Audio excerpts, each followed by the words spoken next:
bueno, Félix. Gracias por este chance, gracias por esta oportunidad. Ciertamente estoy en este momento a 0 grados, así que me ves abrigado porque hace frío.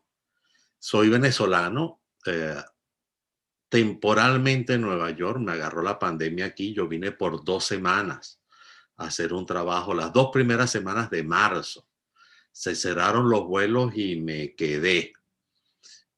Afortunadamente mis clientes, como vine de trabajo, se hicieron cargo.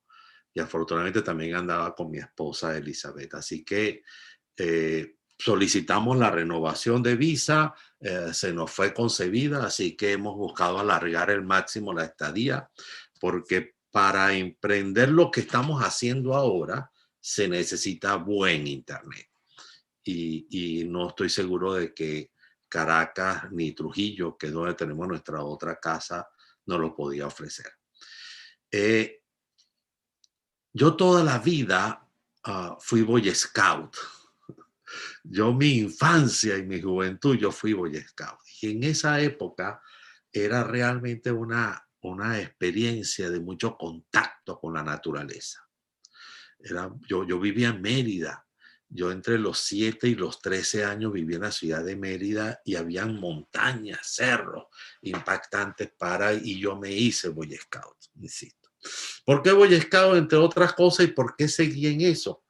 Bueno, justamente porque ser Boy Scout me ponía en contacto con la naturaleza, y la otra, para poder pasarla bien en la naturaleza, tenías que trabajar mucha cooperación con gente, colaboración con gente. Y yo descubrí que eso a mí me fascinaba.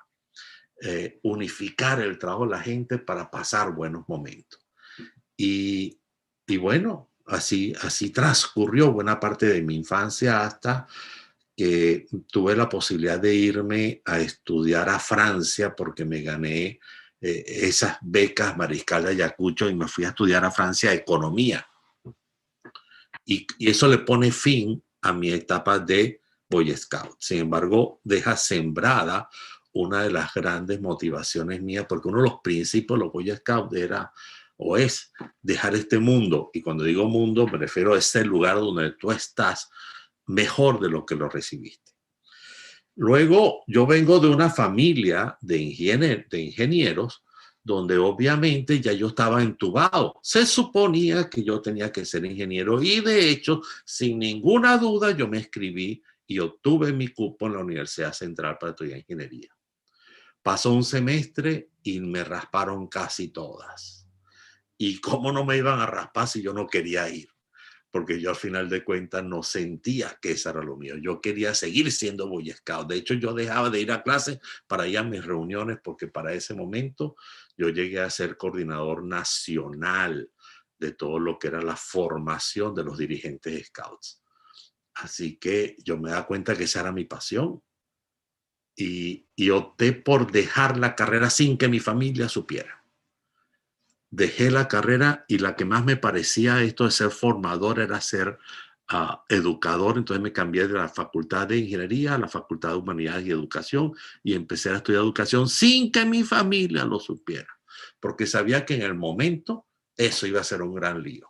Obviamente no lo podía consultar porque me iban a obligar a no renunciar a la carrera, pero como yo me salí, después no hubo no hubo forma de echar para atrás.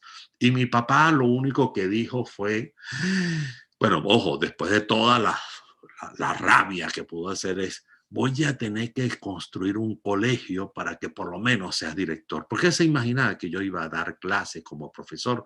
Y es lamentable, y lo digo en la época esta que estamos celebrando el Día del Maestro, el Día del Educador. ¿Cómo es posible que todos querramos para nuestros hijos los mejores educadores, pero no quieres que tu hijo sea un educador? Yo asumí mi reto, mi deseo de hacerlo y de hacerlo bien. Me dediqué a ser educador, pero con una característica particular. Primero me fui, ciertamente, a Francia, hice mi maestría, mi doctorado en economía, y cuando regresé, fundé la empresa hace 35 años. Forja Consultores, hoy día una empresa que tiene ya 35 años, está vivita y coleando. con toda mi gente en Venezuela, pero ahora con lo online tengo todos los forjadores que han formado parte de mi historia y de la historia de la empresa regados por el mundo. Estamos otra vez conectados porque ahora toda la formación es online y eso nos ha servido de mucho. ¿Por qué fundé la empresa hace 35 años? Eh, por varias razones, pero yo diría que tenía tres muy fuertes. Una, yo no quería tener jefe. Y no quería tener jefe no porque los jefes fueran necesariamente malos, sino no quería hacer lo que otro me dijera que tenía que hacer. Yo tenía que hacer eso que mi llamado me llamaba. Me salía de adentro. Todo eso que me inspiraba a seguir con esto de la formación, con esto de ser Boy Scout, pero para que me pagaran por eso, porque era obvio que yo quería que me pagaran por eso, tenía que convertirme en un Boy Scout corporativo. Es decir, tenía que formar esos dirigentes scouts, pero ahora era formar los dirigentes empresariales, los gerentes. Y además eran los que podían pagar mi estilo de vida, que la cual yo no quería en ningún momento renunciar. Eso, eso para mí fue un gran motivo. Uno no quería tener jefe y otro quería dedicarme a hacer lo que quería hacer. Pero otro motor para mí importante a la hora de fundar la empresa fue, prefiero vivir con la incertidumbre de los ingresos que tener la certidumbre de un salario. Y, y yo entendí que no quería vender mi tiempo. ¿Okay? No quería vender mi tiempo. No sabía cómo iba a producirlo, pero me tomó 5 años encaminar. Los primeros 5 años de la empresa fue matando tigres, hice de todo para poder justificar comer, pero mientras tanto era buscando. Y siempre fue conociendo gente. Siempre estuve en la casa, caminando, perdón, en la calle, caminando, pateando, revisando, conociendo gente, hasta que la gente se iba dando cuenta, oye, este es un educador con un doctorado en economía. Por lo tanto, tenía una gran posibilidad de expresarme, de hablar, tenía trayectoria hasta que pude entrar a formar parte del staff de formadores de PDVSA, cosa que me ayudó un montón.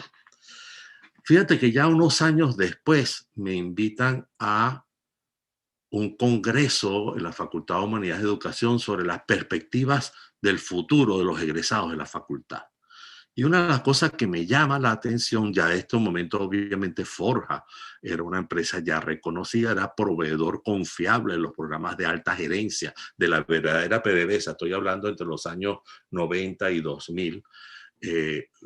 Todos los ingresos, todo el trabajo, los 17 consultores, todo lo absorbía Petróleo de Venezuela. Y cuando me presentaron, me dio mucha risa la forma como me presentaron en ese congreso. Me presentaron como el único educador que ha hecho dinero en este país. Parece ser que ser educador, lamentablemente, ojo, lamentablemente ser educador y tener una buena posición económica parece que no va de la mano. Lamentablemente y cada vez parece ser que peor. Pero claro, es que yo me fui por la educación corporativa, no me quedé en el aula de clase como pensaba mi papá que iba a ser mi destino. Al final, en esos profesores que estaban ahí en ese congreso me hicieron una pregunta, ¿cuál es su secreto? Y yo le dije, yo tengo varios, pero aquí les puedo dar uno. Uno de mis secretos es que yo renuncié a cualquier otro tipo de ingreso que no fuera lo que me iba a producir Forja. Yo nunca tuve otro plan, nunca tuve otro trabajo, nunca tuve otro tipo de ingresos que no fuera el de que me podía generar Forja, mi empresa. Y eso lo dije con toda claridad porque muchos profesores universitarios estaban queriendo también emprender sus consultorías, pero no querían dejar la universidad porque en el fondo había un mensaje, si lo dejo y allá me va mal, por lo menos tengo esto seguro. Quemar las naves significa darlo por el todo y yo estaba seguro que la universidad, pero aunque que Forja me iba a asegurar la jubilación que yo espero. Pasaron los años, muchas tragedias, el cierre de PDVSA, porque al final de cuentas fue un cierre de PDVSA, todas las expropiaciones de la industria cementera nos golpearon muchísimo, todo lo que tenía que ver con bancos, todo lo que tuvo que ver inclusive con el Banco Latino, al principio me llevó a endeudarme, a pedir de alguna manera préstamos sobre la casa para poder mantener el negocio abierto. Y hoy estamos de nuevo renaciendo porque ahora toda la formación la estamos haciendo online. Y uno de mis secretos, pues, porque yo creo que también quiero rendirle honores, es que yo me he dejado asesorar por la gente que trabaja conmigo. Yo entendí desde hace muchísimo tiempo entendí que, eso que decía Steve Jobs después, para mí tuvo mucho sentido. No tenía sentido contratar a gente inteligente para que me dijeran lo que tenía que hacer. Yo tenía que contratar gente inteligente para que me dijeran a mí lo que yo tenía que hacer. Y todo ese trabajo lo he ido resumiendo en mis 3 libros. El primero de ellos, Todos somos líderes. El segundo, No más jefes, por favor. Y el que saqué en pandemia, porque había que utilizar muy bien, es este de A mover ese rabo, que no es sino una invitación a entrar en acción para ir tras lo que realmente es importante. Y cierro diciendo que el exitazo de todas nuestras formaciones online que estamos teniendo, donde ya hay 19 países que han estado participando, se debe, entre otras cosas, al grupo de millennials que salieron a dirigirme. Y yo me estoy dejando dirigir y eso lo estoy disfrutando un montón. Gracias por este espacio, Félix y Opción Venezuela.